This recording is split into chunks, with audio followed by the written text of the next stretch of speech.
She walked down the aisle wearing my dead husband's necklace.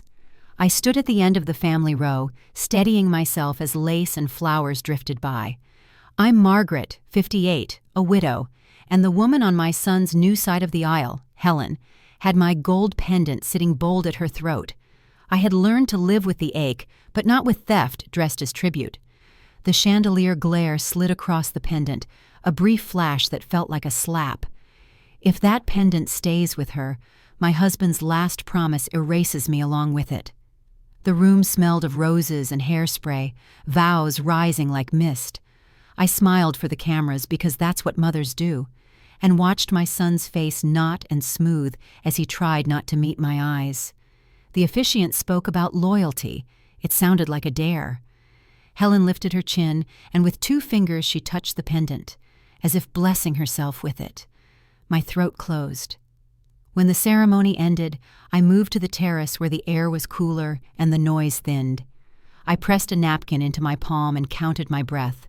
Years of keeping a house, paying bills on time, smoothing tempers at birthdays, those are not skills that help when someone walks past you wearing a piece of your love.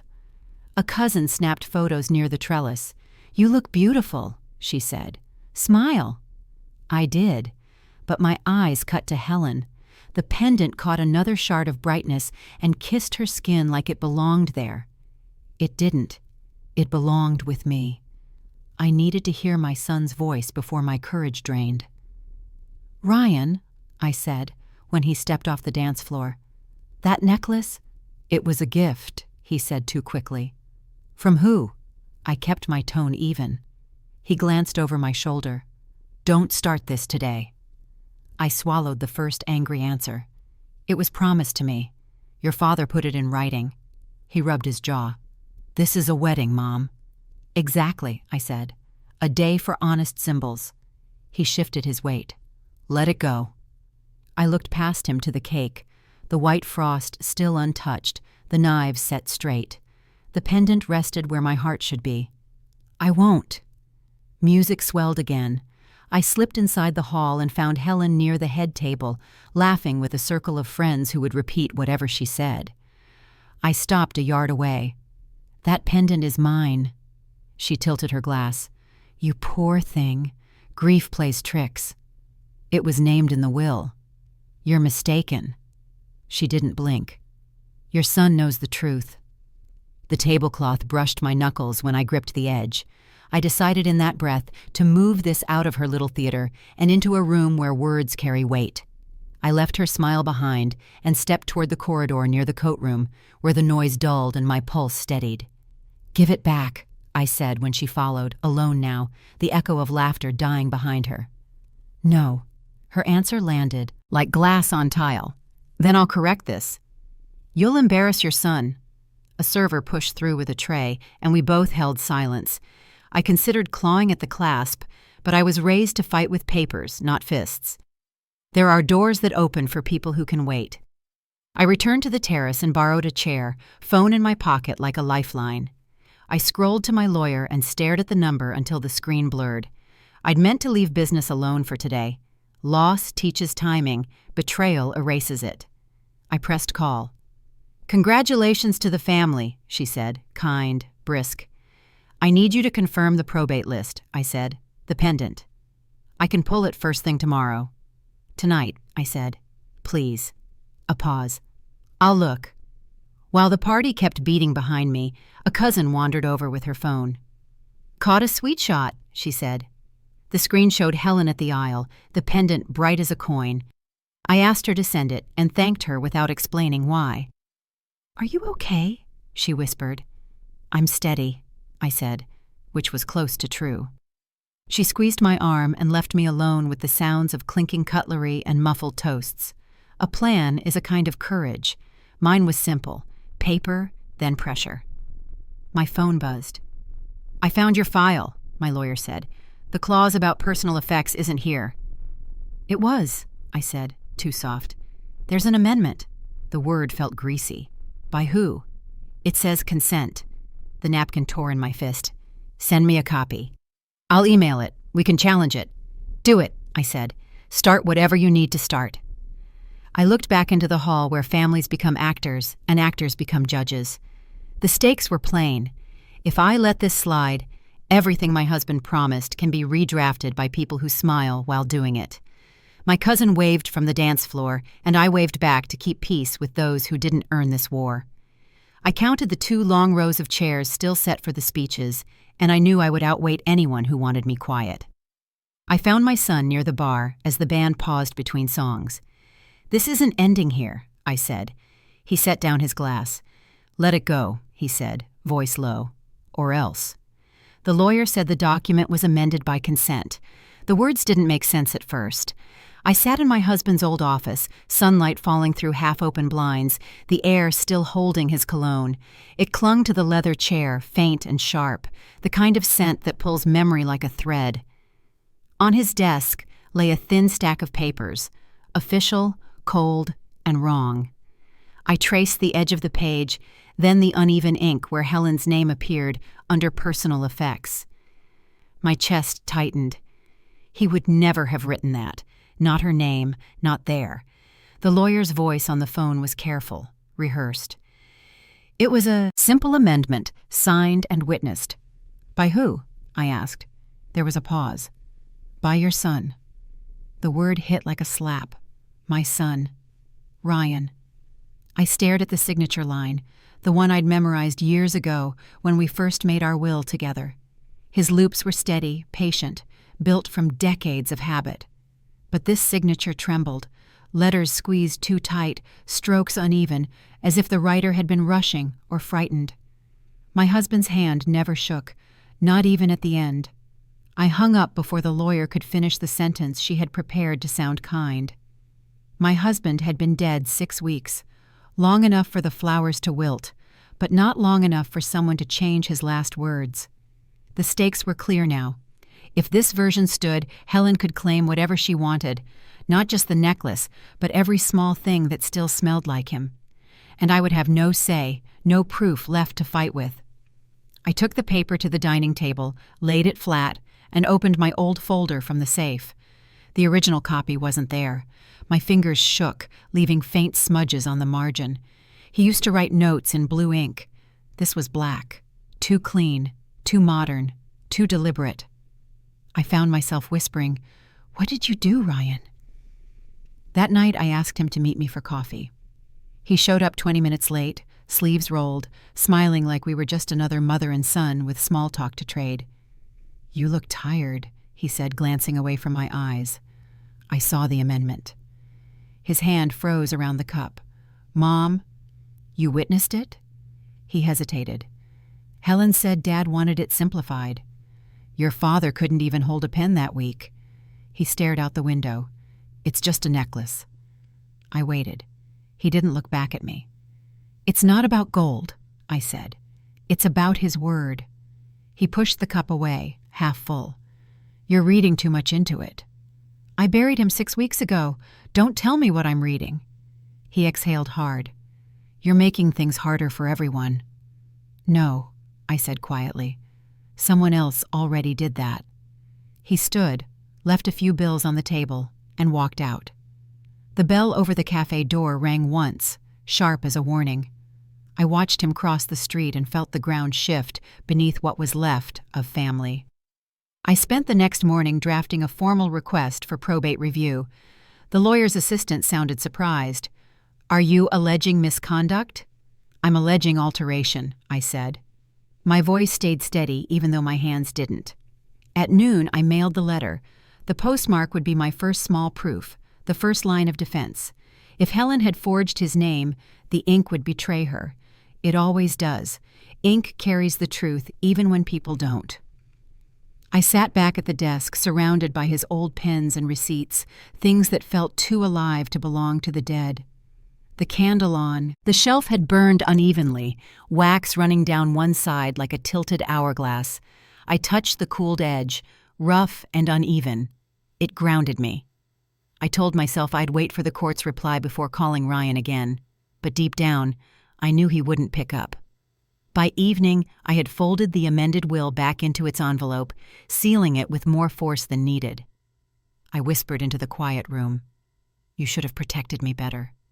Maybe I meant my husband, or maybe I meant myself. The next week, the clerk from the estate office called. Her voice dropped low, almost conspiratorial. This isn't the first complaint about her. Helen's handwriting matched the forged amendment. The first time I heard it said aloud, the consultant slid the report across a glass desk and pressed play on a small recorder. The scratch of his pen test echoed through the room, steady and mechanical, like a metronome that refused to lie. He tapped the margin. Loops, pressure, rhythm. This is the same hand. I nodded once, because agreeing felt safer than breathing. He walked me through the comparison, quiet and precise. Your copy? He asked. I handed over the amendment I'd pulled from the envelope. He didn't flinch at the signature. People think flourishes hide truth. They don't. He signed his name beneath his findings and dated it. It ran 2 pages. I slipped the report into a folder I could keep in my tote, not the house. At the business park on Maple Street, my phone buzzed at 10 a.m. Ryan's name lit the screen, then faded. I let it ring out. The consultant adjusted his glasses. You'll want to store originals off-site. I wrote down a storage address. I walked to the parking lot and stood there long enough to count 3 slow breaths. Then I called Ryan back. I had a comparison done, I said. You paid someone for that? His voice had a laugh hidden in it. It matches Helen's writing. You're imagining things. I have a report. He paused. Then bring it to me. No. I unlocked the car and set the folder on the passenger seat. This stays with me. The stakes were simple. If I bent now, the truth would bend with me, and we would never stand it up again. I drove home along the river, the town sliding by with the same blank patience it showed for every small scandal. On my kitchen table, I cleared a space, laid the folder down. I took one photo of the cover, enough to show continuity if someone tried to deny this day existed. When he came by near dusk, he headed straight to the counter and poured water. Glass tapped stone with a thin chime. He wouldn't meet my eyes. Show me, he said. No. Why not? You laughed at me once. I waited. You won't again. He breathed through his nose, slow. You're going to ruin everything. Not everything, I said. Just lies. He set the glass down, harder than needed. You're choosing a necklace over family. I shook my head. I'm choosing a promise over theft. He stared at the folder as if it might open itself and beg him to be brave. It didn't. He left with his shoulders hunched like a boy who'd lost his way, and I locked the door. Later Helen called, voice smooth as polished stone. You're hurting your son's future. You forged his father's name. That's a dangerous accusation. I have proof. You have obsession. You took what isn't yours. A quiet space stretched between us. Let it go, she whispered. No. I hung up before the word could curdle. I texted the investigator assigned to probate fraud and asked for an appointment. He replied with a time and a room number at the county building. I placed the report and the photo into a single envelope, sealed it, and put another copy in my tote. At the county office, a clerk raised an eyebrow when I asked where to file. Second floor, she said. The investigator met me with a handshake and a desk. Leave one copy, keep one, he said. We move faster when families stop hiding. I'll testify, I said. Whatever you need. He looked at the envelope, then at me. You're sure? I'm steady. I didn't look away. He nodded, made a note, and slid the file to his side. We'll contact the other party, he said. Then he lowered his voice. The investigator warned, families eat their own in these cases. My husband's safe was empty, every folder gone. The basement felt colder than usual, a slow breath rising from the vent as I turned the dial. Dust lifted in thin spirals, catching in the weak daylight that leaked from the narrow window. My fingers brushed the steel rim, expecting the weight of paper inside. The insurance, the letters, the list he'd kept. Instead, hollow air. I reached in and touched nothing but cold metal. A chill crept up my arm. Someone had been here. I stood there too long, staring at the emptiness like it could explain itself. I checked the shelves, the drawer, even the floor where a faint rectangle of clean space showed where the folders once sat. 2 days earlier, I'd left everything intact. Now, the silence of the house pressed in. Helen had been at the door that morning, dropping off a pie she said she'd baked for Ryan. She'd stayed only 5 minutes. Long enough. I called the police before I could talk myself out of it. The line clicked twice. "Non-emergency desk," a calm voice said. "I need an officer," I said. "A safe's been emptied." The wait felt endless. When Officer Green arrived, his shoes left wet marks on the tile. He took notes while looking everywhere but the safe. "No sign of forced entry," he said. "The door was locked." He shrugged. "Maybe it wasn't fully latched." "It was," I said. "I heard it click." He leaned over, shining a small flashlight along the hinges. "No scratches, no damage. If you can't show what was in there, it's a civil issue. So someone can just walk in, clear out a life, and that's not theft?" He sighed, closing his notebook. "If you find proof, photos, receipts, we can file it differently." He handed me a card. "Be careful who you trust." When he left, the echo of the door closing felt final. I took my phone and photographed the empty shelves, the clean dust line, the blank metal interior. I stored the image in 2 places. Proof, even if small, mattered more than pride now. That evening, Ryan texted, "You're making things worse." No greeting, no apology, just that sentence. I didn't reply. I locked the phone in the drawer and stared at the study door. The edges of my world had started to contract. The next day, I had a locksmith install a deadbolt on the study. He asked if I wanted a coded entry. "A key will do," I said. When he left, I slipped the small brass key onto a separate ring, one I could keep hidden inside my shoe. My husband used to joke about my paranoia. Now it felt like foresight. The police report arrived by email that night. It listed unsecured premises and no evidence of criminal tampering. I printed it, drew a line under that phrase, and pinned it above the desk. If the system wouldn't see what was happening, I'd make them see it later. I walked back downstairs. The safe door stood open, heavy and silent. The air down there carried a faint trace of cold that never left after sundown. I brushed the wall, letting the chill remind me of everything I'd already lost. First the man, then the trust, now the proof. Each theft quieter than the one before. As I climbed the stairs, I heard a car slow outside. Tires crunched on gravel, then idled, then pulled away. My heart thudded once, hard. Maybe paranoia, maybe not. Every story of theft begins with disbelief. That night, I locked the house, double-checked the windows, and set the study key under my pillow. The phone buzzed again close to midnight, a message from a number I didn't recognize. "Dinner tomorrow?" The name below it stopped me cold. Helen invited the detective to dinner. She toasted to family unity while holding my necklace. Her voice rang clear over the clink of glasses, syrup sweet and commanding. The chandelier above us shimmered through cut glass, throwing fractured reflections across the table.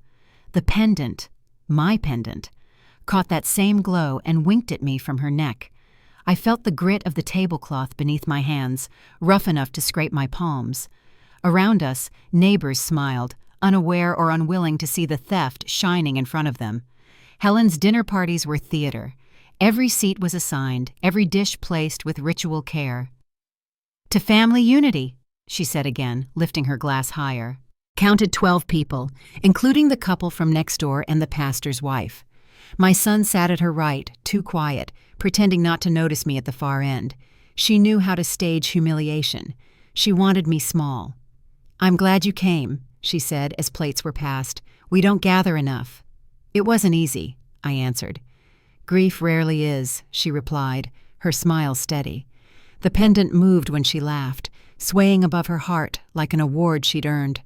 My appetite was gone, replaced by a steady hum under my ribs.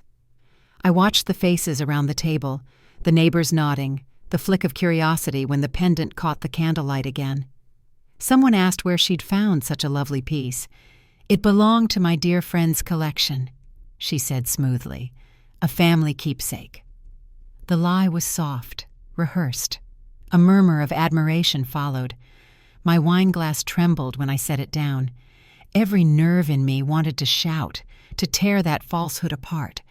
But the sound of my own anger would only confirm her version, that I was unwell, unstable, bitter. So I stayed quiet, and instead I pressed record on my phone under the table. The red dot blinked, small but alive. I let the camera catch what words couldn't, the pendant glinting as she lifted her chin, the way she gestured grandly to Ryan when someone mentioned loyalty. She played to the crowd. I played for proof. Later, when the cake arrived, she leaned toward me. "You should eat something," she said. "You look pale." "Do you ever get tired of pretending?" I whispered. Her fork paused. "Pretending what?" "That you didn't steal from a dead man." A few heads turned, then quickly looked away. She smiled wider. "I think you need rest. I think you need truth." For a heartbeat, her eyes flickered, just enough to confirm what I already knew. Then she stood, laughter flowing easily again. "Families," she said brightly. "We all have our little misunderstandings." I excused myself before dessert ended. The night air outside bit against my skin. I leaned on the railing and tried to breathe, watching guests linger through the windows. Behind them, Helen posed for a group photo, tilting her head so the pendant caught the flash. I took out my phone, replayed the video clip, and paused it at that moment, the pendant catching the light, faces turned toward it, her lie sealed in pixels. The stakes had shifted. It wasn't just about inheritance anymore. It was about public truth versus private deceit. That recording would be my first ally, quiet but undeniable. 2 days later, I brought the clip to the investigator. He leaned forward, watching closely. "You filmed this yourself?" he asked. "Yes." He nodded. "Public display strengthens your case. It shows intent. Will it matter?"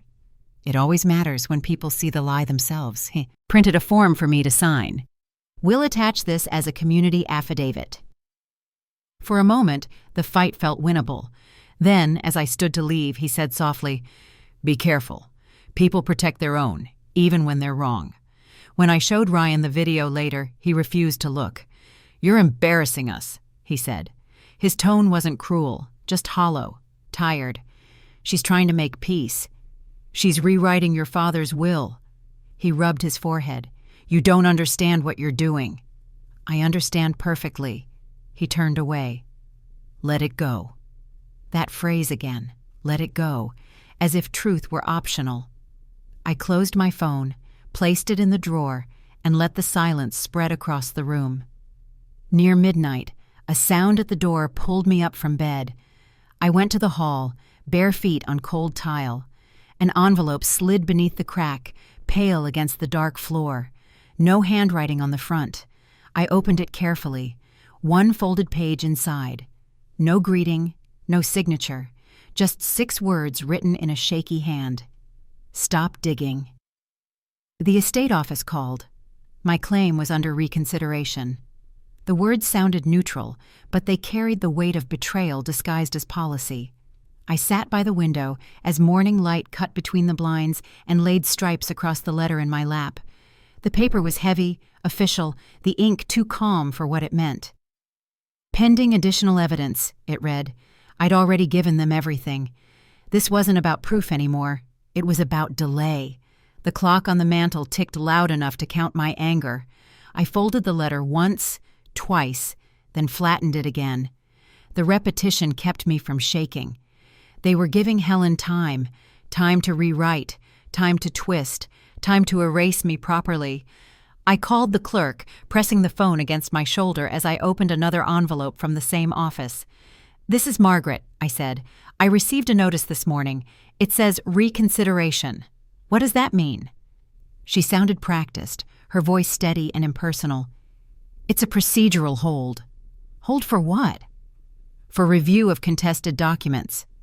"They've already been reviewed." "I understand, but policy requires reassessment when an objection is filed." I waited. "An objection by who?" Silence stretched, then softer. I can't discuss the filer. The light through the blinds shifted, cutting sharper lines across the table. Then tell me how long this hold will last. It depends on the paperwork, Q. So indefinitely. I wouldn't say that. I hung up. The phone felt heavier than before, like it had absorbed the whole conversation. I turned back to the clock. Each second stretched thin. Bureaucracy had learned how to weaponize time. That afternoon, my voicemail blinked with a new message. It was from Ryan. I pressed play, bracing myself for apologies. That wouldn't come. Instead, I heard Helen's laughter in the background, clear and bright, followed by Ryan saying something I couldn't make out. They already knew about the hold. The sound was proof enough. The stakes had just climbed.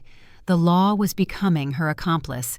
I took out my file box and lined up every receipt, valuation, and photo I had left. I wrote out a list of what had vanished from the safe. The numbers were small but sacred. 1 pendant, 1 chain, 3 documents, and the weight of a promise that couldn't be measured. The rest was paperwork, but even paper bleeds if you cut it long enough. By late afternoon, I'd made a decision. If they wanted more evidence, I'd give them more than they could bury. I called the accountant who'd managed the estate funds. He answered on the second ring. "I need the original ledgers," I said. "They're archived." "Then unarchive them." He hesitated. "The estate office has control of those now." "Not all of them," I said. "You have copies. I know you do." He exhaled. "You're putting yourself in a difficult position." "I'm already in one." A pause, then a quiet concession. "I'll see what I can find." When I hung up, the last of the daylight hit the corner of the letter on my table. The white paper glowed like it wanted to be believed. I picked it up again, reading every word until they blurred. Under reconsideration. It was bureaucratic mercy for corruption. I opened my notebook and wrote a single line. They stall, I document. It became my rule. Every delay, every phone call, every phrase like policy or procedure, I'd log it. They wanted exhaustion. I'd give them persistence. Hours passed. The house dimmed. I left one lamp burning beside the mantel. Its thin halo made the clock's brass frame shimmer faintly. I listened to the ticking again, one slow reminder that waiting was their weapon, but patience could be mine. The phone buzzed just before midnight. A message from an unknown number flashed across the screen. "Check your mail tomorrow. You'll want a lawyer." The chill that followed wasn't fear anymore. It was clarity. The next morning, a courier envelope arrived. Inside was a single page, formal and cold. At the top, a letterhead I recognized from my husband's former attorney. It was short, direct. Ryan's lawyer requested power of attorney. The account summary showed $12,000 missing from joint assets. The teller slid the stack of printouts across the counter, the paper still warm. I could smell the faint tang of toner, the sterile scent of machines that don't lie. My husband's name sat there, black and certain, but beside each transaction was another. Helen's, line after line. $3,000. $4,500. $4,500.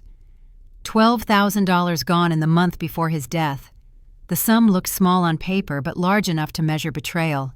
"I'd like copies," I said. She nodded quickly, printing duplicates. "Would you like me to highlight the withdrawals?" "No," I said. "I'll mark them myself."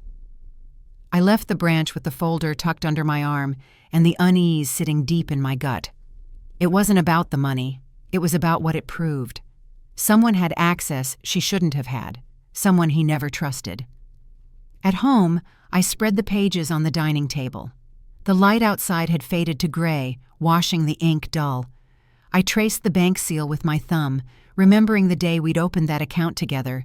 He'd insisted on joint access for transparency. "Everything we have," he'd said, "we share." I'd believed him. I still do. But he never said anything about her. I called the bank again. "These transfers," I asked, "who authorized them?" The manager hesitated. "They came from the joint account." "With my name?" No, he said carefully, from the co-signatory added in January. There was no addition. I can send you the authorization form, he said, but it bears your husband's signature. It always came back to forged signatures. I'll need that form, I said. He agreed. I could hear the discomfort in his tone, the quiet sympathy of someone watching a slow car wreck. I'll have it couriered tonight. When I hung up, the silence in the house felt too deliberate. The smell of toner still clung to my hands, a reminder that truth leaves a trace, even in ink. I made 2 sets of copies, sealed one in an envelope, and labeled it with today's date. I wanted a record that couldn't vanish again. By evening, I decided to confront her. Helen opened her door with a smile too polished to be real. The pendant glinted at her throat as if it were mocking me. I know about the account, I said. Her eyes flickered, but she kept her tone light. You'll need to be more specific. $12,000 transferred to your name. She laughed softly. You really should stop listening to gossip. I have statements. You're confused. I have proof. Her smile slipped. That's a serious accusation. It's a serious theft. For a moment, neither of us spoke. The hallway between us felt smaller than a courtroom. Then she straightened. I'll give you one chance to take that back. Not this time, I said. Not again. She leaned closer. You're hurting Ryan. He's already hurt, I said. He just doesn't know by who. She slammed the door, the pendant catching one last glimmer before disappearing into shadow. 2 hours later, an envelope arrived by messenger. Inside was a printed letter from her lawyer, short and sharp, a notice of defamation, demanding an apology in writing. It was meant to scare me, but instead it settled something inside me. If she was lawyering up, I was getting close. The stakes were clearer now. This wasn't about grief anymore. It was about truth versus survival. And I was the only one who still cared which side won. I emailed the investigator the bank copies and asked him to cross-reference the transactions with probate dates. We'll file a fraud report, he said. You've done the right thing. The next morning, I heard whispers before I even reached my seat at church. 2 women near the aisle lowered their voices as I passed. It's so sad, one murmured. She's obsessed with money. The other nodded. Helen said she's been unstable since the funeral. So that was her next move, social ruin. She couldn't silence me legally, so she'd do it publicly. I sat through the service without hearing a word, staring at the cross while her voice echoed from the pew behind me. Lies carry farther when wrapped in sympathy. Afterward, the pastor shook my hand, his eyes avoiding mine. I could feel her watching, waiting for me to react. I didn't. I just left, clutching the ledger copies like a confession I hadn't written. At home, I placed the notarized copy of the records in the top drawer of my desk. One artifact, one truth, one step closer. If she wanted to fight in public, she would. I'd just make sure the audience saw the receipts first. That night, my phone buzzed. A new message flashed from an unknown number. Your lawyer will be hearing from mine. Helen's lawyer demanded an apology, in writing. They said I needed oversight for my own affairs. The echo of the courier's knock still hung in the hallway when I opened the envelope. The paper inside crackled faintly as I unfolded it. A guardianship petition, filed by Helen. It claimed I was unfit to manage property and financial responsibilities due to emotional instability. The audacity took the air out of my lungs. I stood by the curtain, the cord twisting around my fingers, watching sunlight leak through in uneven strips. Even the house seemed to recoil. I read the document twice, each word colder than the last. My name appeared above words like evaluation, protection, and decline. Then, near the bottom, I saw the line that cut deepest.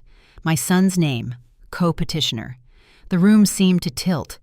They hadn't just questioned my rights, they'd rewritten my identity. I called the court office immediately. There's been a mistake, I said. I never requested a guardian. The clerk's voice was sympathetic but distant. It's a family-initiated petition. You'll have the right to respond. I want to respond now. Ma'am, she said softly. "You'll need to wait for the hearing. But, off the record, it's often used to silence older claimants." The phone line buzzed for a second after she hung up, like the sound of warning itself. I pressed the paper flat against the table, the official seal shining faintly under the light, proof of their strategy. Helen had moved from lies to law. That evening, I called my attorney. "They're claiming I'm unfit," I said. He exhaled. "It's a control move. You need an independent evaluation, someone the court will trust. So they can dissect my sanity too? It's better than letting them define it." The next day, I sat across from the appointed assessor, a woman with calm eyes and a notepad she barely used. She asked about my finances, my memory, the details of each step I'd taken since my husband's passing. I answered carefully, aware that every pause could become evidence against me. When she finally smiled, it wasn't pity, it was recognition. "Between us," she said quietly, "you're sharper than most people I evaluate.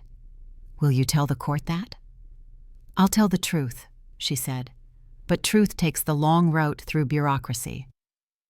Outside her office, the wind tugged at the hem of my coat. I watched papers flutter on a nearby bulletin board, job ads, lost notices, petitions, proof that words could both rescue and ruin lives, depending on who signed them. When I got home, another envelope waited on my porch. This one bore my lawyer's handwriting. Inside was the notice for a preliminary hearing, next week. They were moving fast. I could almost hear Helen's voice behind it. "She's losing grip. Best act before she does more damage." I sat at the desk, staring at the small mountain of paperwork growing beside me. Bank ledgers, letters, reports, affidavits, every document a scar in ink. I wasn't afraid of the hearing. I was afraid of how easily the system had believed them. I drafted my own letter that night, a formal notice to withdraw shared access to my remaining accounts. Every word deliberate, typed twice, printed once. I signed it with a steady hand, my small act of resistance. If they wanted oversight, they would get a locked door instead. A friend from the estate office called around midnight. "I heard about the guardianship filing," she said. "Do you want me to confirm it in the registry?" "Already done." "You should know, they listed you as fragile widow in the justification." The words hit harder than expected. Fragile. It was the kind of adjective that erases a person before they can speak. "Thank you," I said. "That's all I needed." After the call, I opened the curtain again. Outside, the street was empty, washed pale by the street lamp. Somewhere, a car door closed, sharp and final. I let the curtain fall. The quiet settled, heavy but clarifying. If they wanted fragility, I'd show endurance instead. A week before the hearing, the assessor sent her report. It came sealed, marked confidential. I tore it open and skimmed the first line. "No cognitive impairment observed." My hands trembled with relief. Near the bottom, a handwritten note. "Privately, I side with you. Be ready. They'll escalate." The stakes couldn't have been clearer. They weren't just trying to take property anymore. They wanted control of me, my autonomy, my credibility, and they were using the law to do it. I slid the papers back into the envelope, sealing it tight. The hall clock chimed once, 1 week left to prove my sanity to people who'd already decided I'd lost it. I looked at the curtain cord still twisted around itself and untangled it slowly, one loop at a time. The next morning, the notice came through officially. The judge ordered a joint appearance next week. Every eye turned as Helen smiled for the judge. Cold sat in the courtroom like a held breath. The ceiling vents kept the air steady, and the chill on my hands wouldn't lift, even when I rubbed them together. I took the end seat on the front bench at 9 a.m., my folder against my knees, the pendant's absence loud around her throat.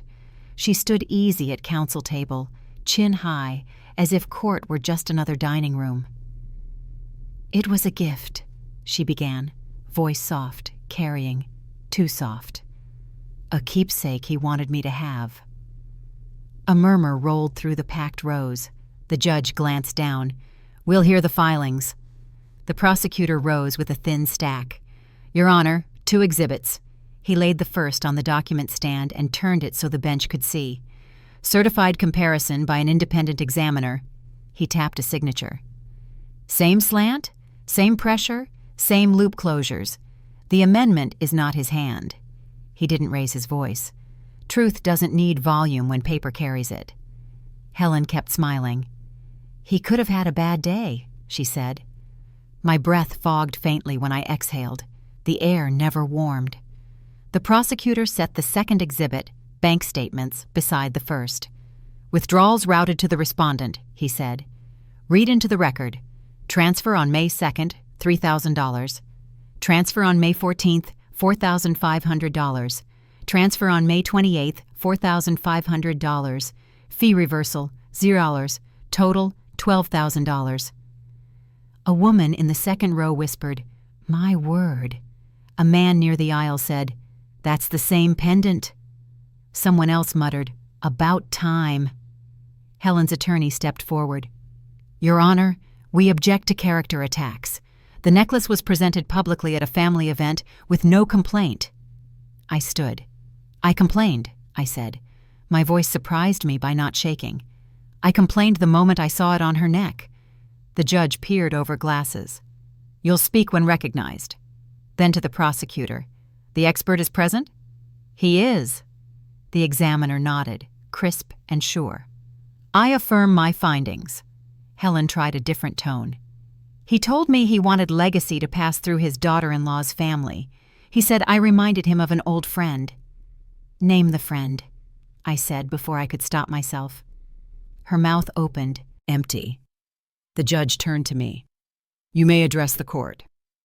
I stepped forward, palms damp, folder tight in my grip. I did not tell a story. I named the objects. A pendant promised in writing, an amendment that erases that promise, 3 transfers that moved funds away from the estate. If we call theft by a softer word, it still takes. Helen's attorney cut in. She's unstable, Your Honor. We will be filing for protective oversight. A ripple of disapproval moved through the gallery. The judge tapped a pen once. Enough. He looked at Ryan. Did you witness the amendment knowingly? Silence. My son stared at the stand as if it could answer for him. The quiet stretched until the courtroom seemed to freeze around it. Then he managed, I signed what I was told was a simplification. The judge waited. By whom? Ryan's throat worked. Her. He nodded toward Helen without lifting his eyes. The room breathed, a single sound. The prosecutor folded his hands. Your Honor, we request a formal investigation order and immediate preservation of the disputed item. Helen's smile thinned. Your Honor, I wore the necklace in public precisely because it was given freely. She never objected. I stepped closer. I objected the same night, on a terrace. She told me grief plays tricks. Order, the judge said, though the word wasn't needed. The crowd quieted on its own. He turned pages, slow and exact, then set the file down. This court will not arbitrate family posture. It will weigh evidence. He looked at Helen's counsel. The comparison and the bank records stand for now. You may rebut with contrary proof. A clerk leaned in to whisper. The judge nodded, expression unreadable. He faced the gallery. Given the exhibits, the witness statements, and the prospect of dissipation, I'm entering a formal investigation order. Preservation measures will apply immediately. Helen frowned. What does that mean? It means, he said, we secure what may be evidence of fraud. He paused just long enough for the room to feel the decision land. Bailiff. Boots clicked. People shifted. Some gasped. Someone near the back whispered, She's going to lose it. Helen touched the pendant out of reflex, then caught herself. The metal flashed once, a last defiance. I held my breath and did not move. The judge ordered the pendant surrendered to the court vault. News cameras waited on the courthouse steps. The air pulsed with noise, reporters calling my name, microphones thrust forward, flashbulbs bursting in white bursts that blurred the faces behind them. The courthouse doors shut behind me with a heavy sound that felt final. I'd been warned not to speak, but silence had served everyone else for too long.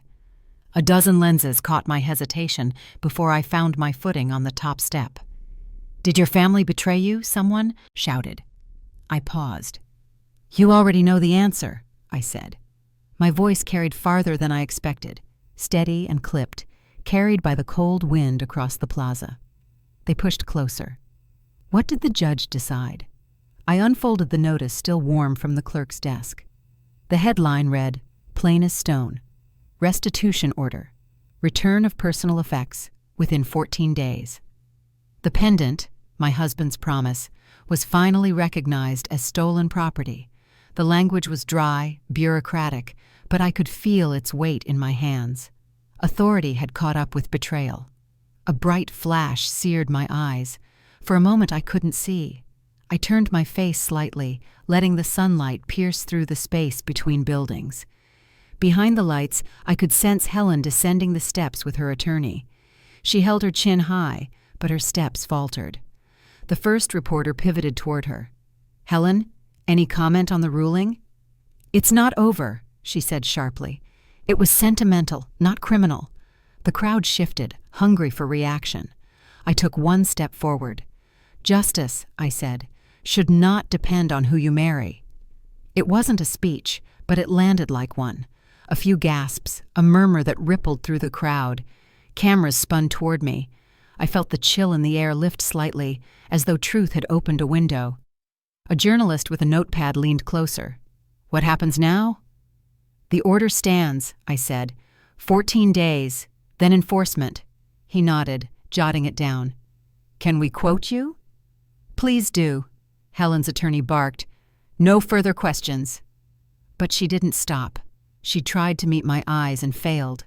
The same necklace glinted against her throat, but it looked heavier now, as if it knew it didn't belong. The news vans were already rolling footage. One anchor rehearsed her line. "A widow wins back the necklace at the center of a contested estate scandal." She gestured toward me for a reaction shot. I didn't pose. I simply exhaled. The prosecutor approached quietly from behind. "You handled that well," he said. "I didn't handle it," I replied. "I survived it." He smiled faintly. "We'll monitor compliance. If she doesn't surrender the pendant, it'll be retrieved." I nodded. The idea of officials knocking on Helen's door was both satisfying and sad. Betrayal makes victory taste like dust. Still, the stakes had always been larger than a piece of jewelry. It was about dignity, about being heard after years of being dismissed. I caught sight of Ryan standing near the car park, hands deep in his coat pockets. He wasn't beside her this time. He watched from a distance, conflicted, silent. When our eyes met, he looked away but didn't leave. It was enough to keep my heart from hardening completely. A reporter asked, "Do you forgive your family?" I answered honestly, "Not yet, but I'm learning how to stop explaining myself." They scribbled, chasing phrases for headlines while I descended the steps, slower now, past microphones and cameras, and the hum of public judgment shifting shape. Every flash felt less like exposure and more like light breaking through. Someone thrust a newspaper draft toward me, already printed with the story's preview. My name beneath a bold headline, the pendant's photo centered between our faces. The paper's texture felt rough against my fingers. Proof at last that truth leaves a mark that can't be rewritten. Behind me, the judge's clerk hurried through the doors, calling for security. Helen had stumbled near the bottom step, unsteady, breath catching. Reporters turned. Her attorney tried to steady her, but her hand shot to her chest. The necklace slipped loose, the chains snapping clean. The crowd gasped as it hit the concrete with a sharp, ringing sound that cut through every voice on the plaza. The pendant spun once before resting, still and exposed under the afternoon glare. Helen fainted as they removed the necklace. Auditors found $47,000 rerouted through a joint trust. The room smelled faintly of coffee and dry paper, the kind of scent that clings to fluorescent hours and sleepless nights. I sat across from two auditors, their pens moving in steady rhythm, each line of ink another small betrayal brought to light. The folder before them grew heavier with every page they turned. Numbers don't lie, even when people do. "This one here," the lead auditor said, sliding a statement toward me. "Transfer from estate reserve to private trust. February 10th, $15,000. And here, March 3rd, $22,000. April 12th, $10,000. "That's 47 total," I said quietly. "All under Helen's oversight." He nodded. "The paper trail is clean. Too clean. It means someone planned to be caught but wanted it to look procedural." I watched his finger tap the page, every movement deliberate. The lamp above us buzzed faintly, the chain swaying when the air vent came on. It threw a small circle of light across the table, enough to make the ink gleam. I could almost feel justice trying to find its shape. Ryan stood near the corner, silent, pale. His eyes flicked between the documents and the floor. "She said it was a temporary hold," he murmured, "that it was just to manage taxes." "Taxes don't move through a joint trust," the auditor replied. "They move through the state." I almost pitied him. Almost. "You signed her access forms," I said. "Why didn't you ask where the money was going?" He swallowed hard. "I didn't know." Maybe that was true. Maybe cowardice just looked like innocence when you didn't want to see the cost. The auditor looked up. "We'll issue a certified report today. Once it's verified, it goes to the court and then the district attorney's office. They'll decide the next step." I nodded. "Criminal referral." He hesitated. "That's a big leap, Mrs." He caught himself. "Are you certain?" "I'm done watching her rewrite truth into paperwork," I said. "File it." He leaned back, exhaled, and signed the cover sheet. The sound of the pen scratching across paper felt like closure. One page, one signature, and months of denial began to collapse under the weight of evidence. Outside, the afternoon light had dulled to a dim gray. Reporters lingered near the steps again, but this time I didn't stop. I walked past them with the folder pressed close to my chest. The scent of coffee still clung to the papers, grounding me in something real, something earned. That evening, the phone rang. It was the probate clerk. "The audit report's been received," she said. "The judge forwarded it to the district attorney. Expect movement within 48 hours. "Movement," I repeated. "That's one word for it." I spent the night at the kitchen table, lamp burning low, reading each page again. $47,000. A number I'd memorized now, carved in my mind like proof of moral arithmetic. She took more than money. She took dignity, trust, memory. The ledger wasn't just numbers. It was character, quantified. The next morning, I met with the investigator from the DA's office. A practical man, all briefcases and clipped answers. "We're proceeding with an arrest warrant," he said. "Financial misappropriation, document fraud, and obstruction." "How long will it take?" "We'll act today." He looked at me then, as if weighing something. "You could leave town for a few days. It's going to be loud." "I've lived with her noise long enough," I said. "Let it be loud."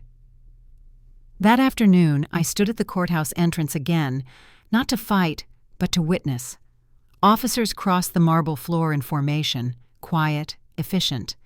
Ryan was already there, leaning against the far wall, his face a map of exhaustion. He didn't speak until they passed him. "I didn't know," he said again, softer this time. "You didn't want to," I replied. The words came out without cruelty, just truth. When they reached her office, Helen didn't resist. She stood, calm, even gracious. "I'm sure this is all a mistake," she said to the officers. Her voice still had that smoothness, the one she used when pretending to comfort.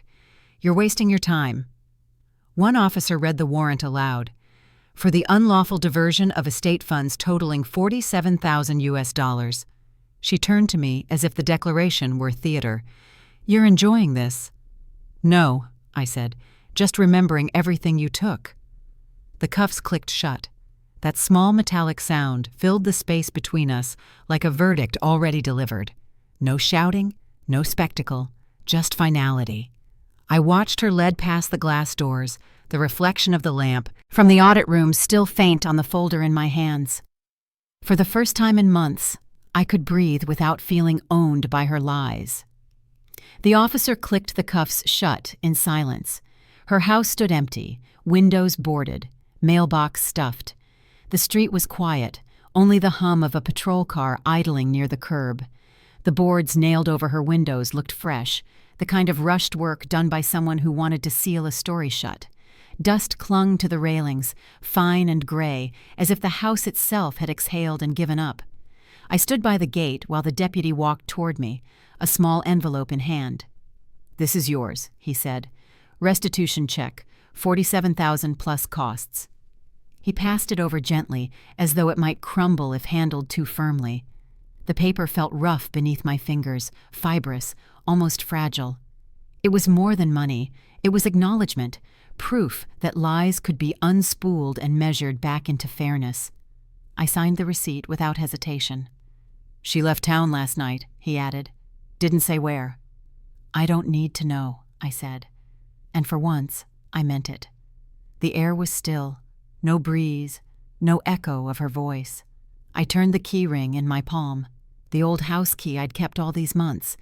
It had outlasted her authority, her manipulation, her charm. Some symbols survive only to remind us what they cost. I'd once believed justice was a courtroom word. Now I knew it lived in quieter gestures, like standing on the sidewalk outside a boarded house and not shaking. Later that week, the court mailed the final compliance notice. "Case closed," it read, stamped clean in blue ink. I pinned it to the bulletin board above my desk, next to the first letter that had started it all. The circle had closed, not neatly, but completely. The sheriff's office scheduled the asset transfer, and I went to witness it. Helen's furniture was stacked in the driveway. Mirrors wrapped in brown paper, a sofa I'd once sat on, the dining table where she'd toasted to family unity. It all looked smaller now. The deputy walked beside me. "We found her jewelry box," he said. "Do you want to catalog it yourself?" "No," I replied. "Just keep it sealed." He nodded, respectful. "You handled this better than most." I smiled faintly. "You mean I stayed angry politely?" He chuckled. "Something like that." I thought about the check again that night. $47,000 and change. A restitution number that couldn't possibly match the years she'd taken. But money has its own kind of closure. It doesn't heal, but it clarifies. I deposited it the next morning, then wrote another check for $20,000 to the local women's shelter.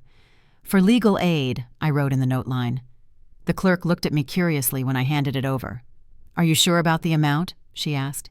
"Yes," I said. "Some debts can only be paid forward." Word of the donation spread quietly. Neighbors who'd avoided me for months began waving again. At the grocery store, someone stopped me in the aisle to say, "You did the right thing." I didn't feel triumphant, just steady. That was enough. The community's respect wasn't redemption. It was recognition. A reminder that truth, once exposed, changes more than the liar. Ryan came to see me on the day the court confirmed closure. He didn't knock at first. I saw him standing by the gate, holding a small envelope of his own. His face looked older, lined with things he hadn't said. When he finally spoke, it was barely above a whisper. "I'm sorry," he said. "I didn't know what to believe." I nodded. Belief isn't the same as courage. He swallowed hard, eyes red. "I know that now." We stood there for a long moment. No anger left, no defense, just the quiet truth of consequence. He placed the envelope on the table, an old photo of the three of us, taken before the fights began. "You should have it," he said. Then he turned to go. I watched him leave, the gate creaking behind him, and felt something loosen. Not forgiveness exactly, just release. For the first time in years, I wasn't waiting for anyone to change. That evening, I walked to the clerk's office to collect the sealed evidence packet. The deputy smiled when he handed it over. "Everything's returned," he said. "Ledger balanced, record closed." I thanked him and carried the small box home. The cardboard was stamped with the case number, its corners worn from handling. I didn't open it right away. Instead, I set it on the table and stared at it under the lamplight. Justice doesn't arrive grand. It arrives ordinary, folded into envelopes, sealed in boxes, quiet as paper. I reached for the lid, meaning only to confirm the contents. The hinges creaked slightly as I lifted it. Inside, under a folded inventory slip, something caught the light. I froze. I saw the pendant glint again, in the evidence box. The court officer placed the necklace in my hand. It rested there like a memory made solid, cool metal against my skin, heavier than I remembered. The clerk smiled faintly and slid a paper across the counter. "Receipt of return," she said. "You'll need to sign here to close the record." I took the pen, the ink stuttering once before the signature held. The pendant caught a stray beam from the courthouse skylight, its edge glinting as if the day itself were acknowledging something finished. For a moment, the entire hallway seemed suspended. Lawyers passed, doors clicked shut, papers rustled. But around me, it all faded into a soft blur. The officer nodded politely. "All property accounted for," he said. "You're officially cleared." I looked down at the necklace. Its chain had been polished, the small clasp repaired. Months of conflict distilled into a circle of metal no bigger than a coin.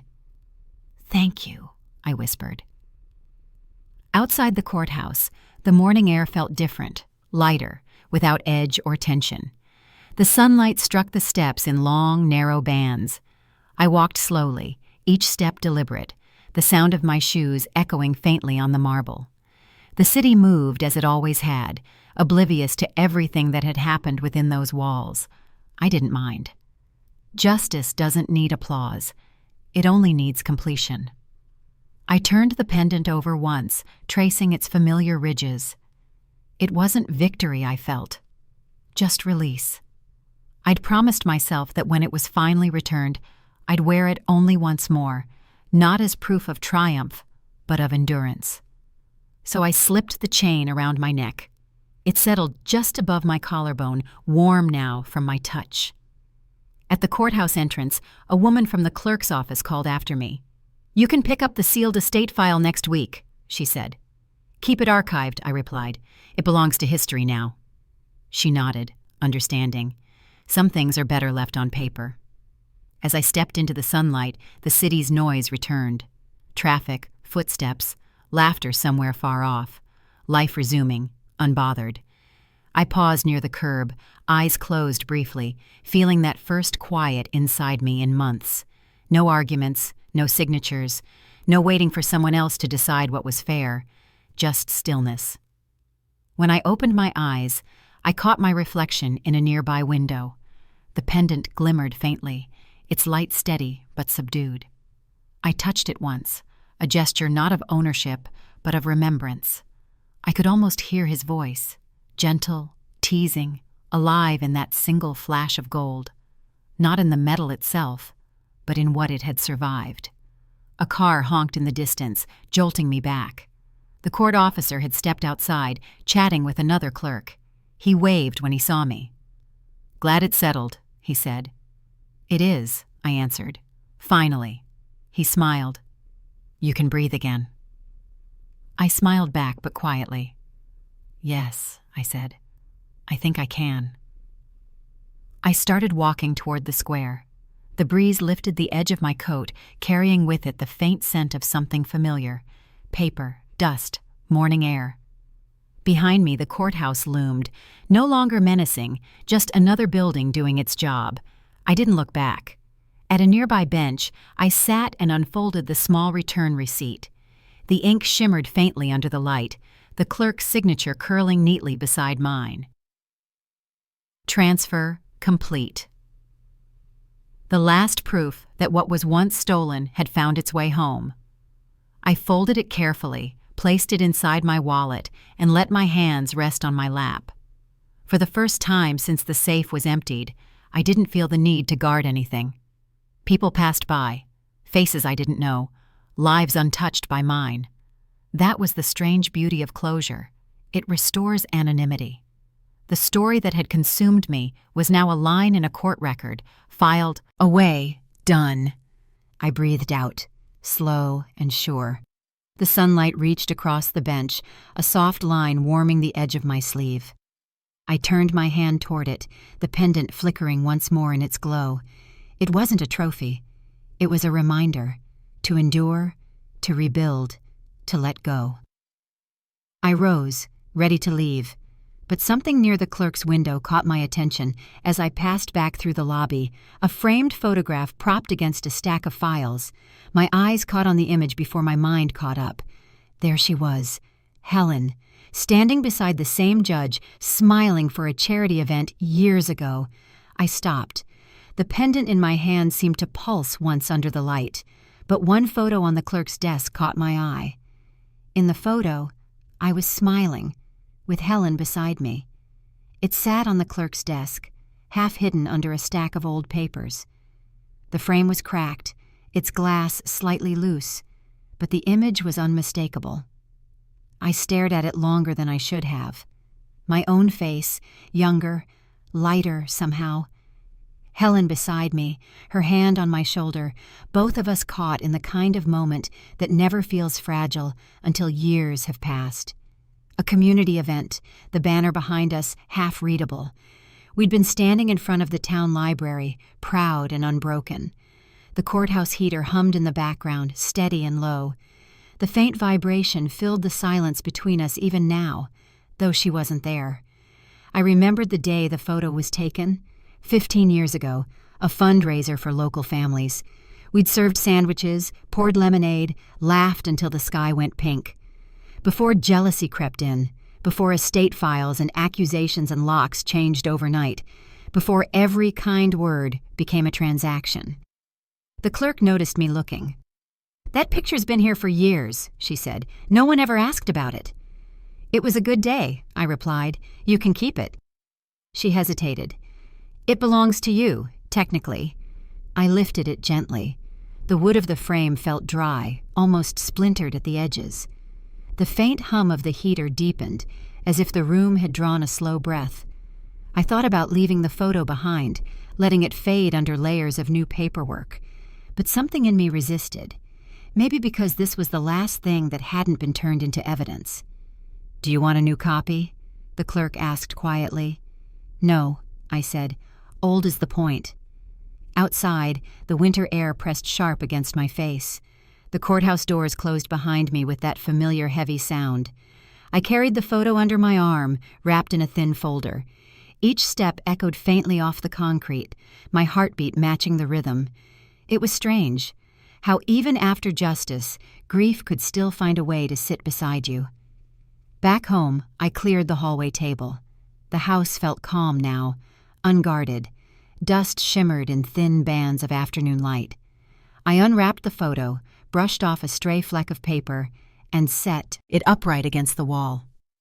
There we were, two women who once believed family meant safety. Two faces frozen just before everything turned. I stood there for a long time. The silence wasn't empty. It was full of all the things we never said. Somewhere deep inside, I heard that hum again. Not the heater this time, but memory itself, looping quietly. "You don't have to keep it," I told myself, but I knew I would. Some things aren't for forgetting, they're for learning how to live with. Destroying the photo wouldn't erase the truth. It would erase the proof that once, before betrayal, there had been kindness. I couldn't rewrite what she'd done, but I could decide how much of it would keep owning me. I found an old frame in the drawer, one from the guest room. I cleaned the glass, replaced the backing, and slid the picture inside. The edges fit perfectly, as if it had been waiting for its place all along. When I hung it on the hallway wall, the frame tilted slightly, the way old things do when they're finally at rest. Standing there, I realized peace doesn't arrive like a verdict. It seeps in, quiet, imperfect, fragile but real. My anger had burned itself down to something smaller, something manageable. Justice had been served, but forgiveness, that would always be personal work. Still, I'd earned the quiet. That was enough. I touched the edge of the frame once before walking away. The photo caught a narrow beam of light, just enough to make it flicker, one small, living echo in a house that had seen too much silence. I thought about everything I'd promised myself when this began, that I'd uncover the truth no matter what it cost. Now, I finally understood what that promise had done. The truth had uncovered me. Outside, a wind brushed against the windows, soft, steady. The heater clicked off. I took a deep breath and turned off the hallway lamp. The house stayed calm, still, whole. For the first time in years, I didn't feel haunted by what was missing. I felt anchored by what remained. And with that, I finally went home. Did you enjoy this story? Tell me which city you're listening from. I read every comment.